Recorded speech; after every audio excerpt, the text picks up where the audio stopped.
ബാംഗ്ലൂരിൽ നിന്ന് വണ്ടി കയറി തിരുവനന്തപുരം പിടിക്കാനെത്തിയ BJP സ്ഥാനാർത്ഥി രാജീവ് മുതലാളി തിരുവനന്തപുരത്തെ പൂജപ്പുര ജയിലിൻ്റെ അഴിയെണ്ണുമെന്ന നിലയിലേക്ക് എത്തിയിട്ടുണ്ട്.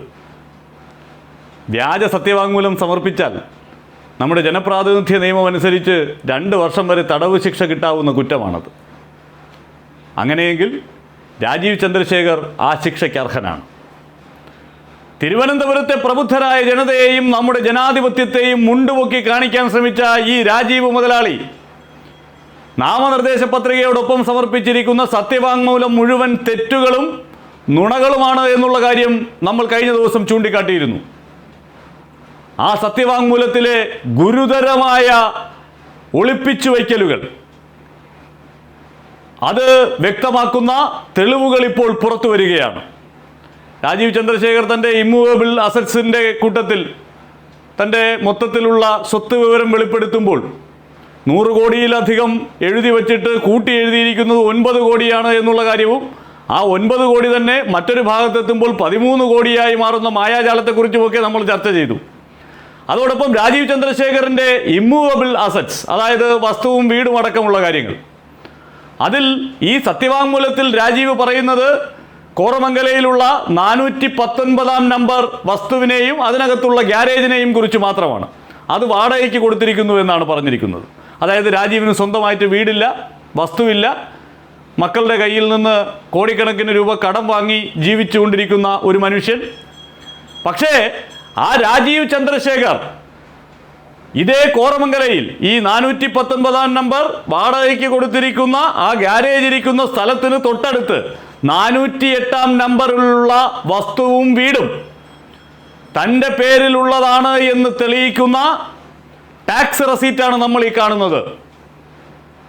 അപ്പോൾ ഒരാൾ നികുതി അടയ്ക്കണമെങ്കിൽ അത് സ്വന്തം പേരിലുള്ള വസ്തുവും വീടുമായിരിക്കണമല്ലോ. ഇപ്പോൾ പ്രവീൺ എന്ന ഞാൻ എൻ്റെ പേരിൽ വസ്തുനികുതി അടയ്ക്കണമെങ്കിൽ, വീട്ടുകാരം അടയ്ക്കണമെങ്കിൽ അത് എൻ്റെ പേരിലുള്ള വസ്തുവായിരിക്കണം, വീടായിരിക്കണം. അല്ലാതെ വേറൊരാളിൻ്റെ പേരിലുള്ള വസ്തുവിന് എൻ്റെ പേരിൽ പോയി എനിക്ക് ടാക്സ് അടയ്ക്കാൻ പറ്റില്ല.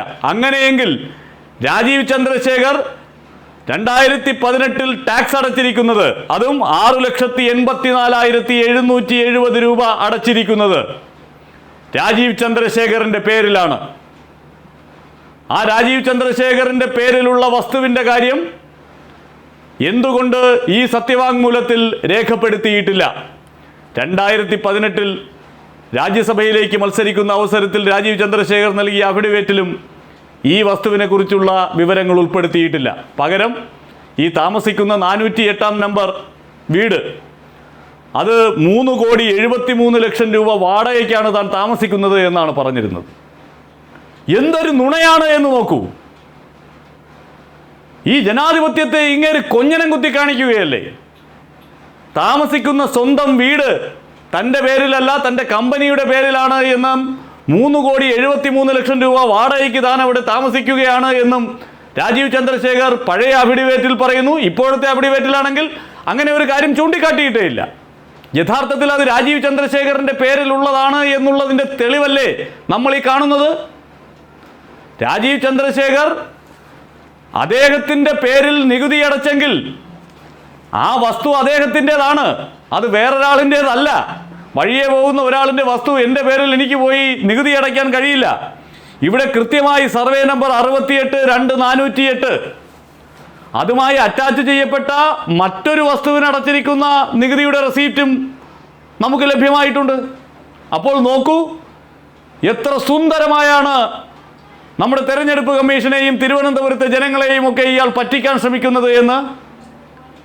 800 കോടിയിലധികം ആസ്തിയുള്ള ഇന്ത്യയിലെ ഏറ്റവും ധനാഢ്യനായ ഒരു MP തൻ്റെ സ്വത്ത് വിവരം വെളിപ്പെടുത്തിയിരിക്കുന്നത് വെറും 36 കോടി എന്നാണ്. ആരെ ബോധ്യപ്പെടുത്താനാണിത്? ഇവിടുത്തെ പാവപ്പെട്ട വോട്ടർമാർ ഇങ്ങനെ പണമുള്ള ആളാണ് എന്ന് കണ്ട് വോട്ട് ചെയ്യാതിരിക്കുമെന്ന് ഭയന്നിട്ടാണോ? അങ്ങനെയെങ്കിൽ മുമ്പും ഇതുപോലെ തന്നെയായിരുന്നു ചെയ്തത്. രാജ്യസഭാ തെരഞ്ഞെടുപ്പിൽ എന്തായാലും സാധാരണ വോട്ടർമാരെ ഭയക്കേണ്ടതില്ലല്ലോ. മത്സരിച്ച തെരഞ്ഞെടുപ്പുകളിലെല്ലാം വ്യാജ സത്യവാങ്മൂലങ്ങൾ നൽകിയ ഒരാൾ ഇതിപ്പോൾ കൂടുതൽ പ്രകടമാവുകയാണ്. രാജ്യസഭാ തെരഞ്ഞെടുപ്പായതുകൊണ്ട് തന്നെ പല ആളുകളും അതിന് പിന്നാലെയൊക്കെ നടന്നിട്ട് പകുതി വഴിയിൽ ഉപേക്ഷിച്ചിട്ട് പോയി. പക്ഷേ ഇവിടെ ഒരു ജനാധിപത്യ പ്രക്രിയയുടെ ഭാഗമാകാനായി ഇറങ്ങിത്തിരിച്ച ഒരാൾ, സാധാരണക്കാരായ മനുഷ്യരുടെ വോട്ട് തേടി ജയിക്കണമെന്ന ആഗ്രഹത്തോടു കൂടി മത്സര രംഗത്തിറങ്ങിയ ഒരാൾ ആ ജനങ്ങളെ പച്ചയ്ക്ക് വഞ്ചിക്കുകയായിരുന്നു ഈ കള്ള സത്യവാങ്മൂലം നൽകി. പ്രധാനമായും 5 പോയിന്റുകളിലൂന്നിയാണ് ആ പരാതികൾ നൽകിയിരിക്കുന്നത്. അതിൽ ഒന്നാമത്തേത് രാജീവ് ചന്ദ്രശേഖറിന്റെ വരുമാനവുമായി ബന്ധപ്പെട്ടാണ്. രാജീവ് ചന്ദ്രശേഖർ ഈ സത്യവാങ്മൂലത്തിൽ പറയുന്നത് 2021-22 അദ്ദേഹത്തിന് 680 രൂപയെ ഇൻകം ടാക്സ് റിട്ടേൺ നൽകാനുള്ള വരുമാനം ഉണ്ടായിരുന്നു എന്നുള്ളതാണ്. 2022-23 5,59,000 രൂപ. കേന്ദ്രമന്ത്രി എന്നുള്ള നിലയിൽ, MP എന്നുള്ള നിലയിലൊക്കെ അദ്ദേഹത്തിന് ശമ്പളം കിട്ടുന്ന ഒരാളാണ്. അങ്ങനെ ഒരാൾക്ക് 680 രൂപ മാത്രമേ 2021-22 വർഷത്തിൽ ശമ്പളം ഉണ്ടായിരുന്നുള്ളൂ എന്ന് പറഞ്ഞാൽ, വരുമാനം ഉണ്ടായിരുന്നുള്ളൂ എന്ന് പറഞ്ഞാൽ, അത് തലയ്ക്കകത്ത് ആൾ താമസമുള്ള മനുഷ്യർക്ക് വിശ്വസിക്കാൻ അല്പം പ്രയാസമാണ്. മറ്റൊന്ന് അദ്ദേഹത്തിൻ്റെ മൂവബിൾ അസറ്റും ഇമ്മൂവബിൾ അസറ്റുമായി ബന്ധപ്പെട്ട കാര്യമാണ്. അതേക്കുറിച്ചാണ് നമ്മൾ വിശദമായി പറഞ്ഞത്.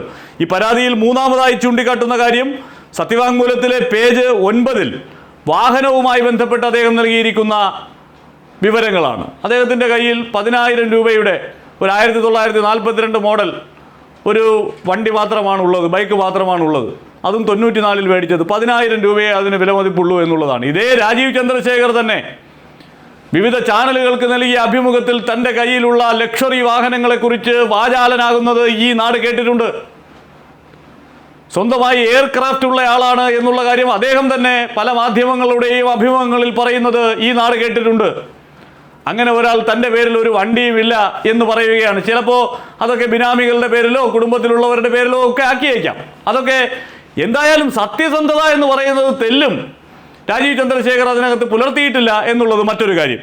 നാലാമത്തേതായി പേജ് 14-ൽ പറയുന്ന അദ്ദേഹത്തിൻ്റെ ജോലി സോഷ്യൽ സർവീസ് എന്നാണ് പറയുന്നത്. പക്ഷേ ഈ രാജീവ് ചന്ദ്രശേഖർ ഡയറക്ടറായിട്ടുള്ള കമ്പനികളുടെ വെബ്സൈറ്റുകൾ പരിശോധിച്ചാൽ എല്ലായിടത്തും ലീഡിംഗ് റോളിൽ രാജീവ് ചന്ദ്രശേഖർ ഉണ്ട് എന്നുണ്ട്. സോഷ്യൽ സർവീസാണ് ഒരാളുടെ പണിയെങ്കിൽ അയാൾക്ക് എങ്ങനെ വിവിധ കമ്പനികളുടെ ലീഡർഷിപ്പ് റോളിൽ തുടരാനാകും? വിവിധ ഇടങ്ങളിൽ നിന്ന് ശമ്പളം കൈപ്പറ്റാനാകും? ഇതൊക്കെ പച്ചയ്ക്ക് ഈ നാട് തിരിച്ചറിഞ്ഞിട്ടുള്ള യാഥാർത്ഥ്യങ്ങളാണ്. രാജീവ് ചന്ദ്രശേഖർ എത്ര കമ്പനികളുടെ മുതലാളിയായിട്ടിരിക്കുന്നു എന്നുള്ളത്. രാജീവ് ചന്ദ്രശേഖർ ഈ സത്യവാങ്മൂലത്തിൽ അതൊക്കെ മറച്ചു വച്ചാലും പകൽ പോലെ വ്യക്തമായ കാര്യങ്ങൾ. അഞ്ചാമതായി ഈ അനക്സർ 2-ൽ സത്യവാങ്മൂലത്തിൽ ഉള്ള അനക്സർ 2-ൽ പറയുന്ന ജൂപ്പിറ്റർ എന്ന് പറയുന്ന അദ്ദേഹത്തിൻ്റെ കമ്പനിയുമായി ബന്ധപ്പെട്ട കാര്യങ്ങളാണ്. ആ കമ്പനിയുടെ യഥാർത്ഥ വിശദാംശങ്ങൾ പോലും അദ്ദേഹം വെളിപ്പെടുത്തിയിട്ടില്ല. അങ്ങനെ ഈ നാടിനെ മുഴുവൻ പറ്റിക്കാൻ ശ്രമിക്കുകയാണ് ഈ മനുഷ്യൻ. തൻ്റെ സ്വന്തം വീടിനോട്, സ്വന്തം തൊഴിലിനോട്, സ്വന്തം കമ്പനികളോട്, വീടിൻ്റെ ഗ്യാരേജിലിട്ടിരിക്കുന്ന സ്വന്തം വാഹനങ്ങളോട് ഒട്ടുമേ നീതി പുലർത്താൻ കഴിയാത്ത ഒരാൾ, അതേക്കുറിച്ചുള്ള വിവരങ്ങൾ പോലും ഈ നാടറിയരുത് എന്ന് കരുതി ഒളിപ്പിച്ചു കിടത്തുന്ന ഒരാൾ, അങ്ങനെ ഒരാൾക്ക് ഒരു ജനാധിപത്യ പ്രക്രിയയിൽ തിരഞ്ഞെടുക്കപ്പെട്ട് ജനങ്ങളുടെ സേവകനായി മാറാൻ എങ്ങനെ സാധിക്കും?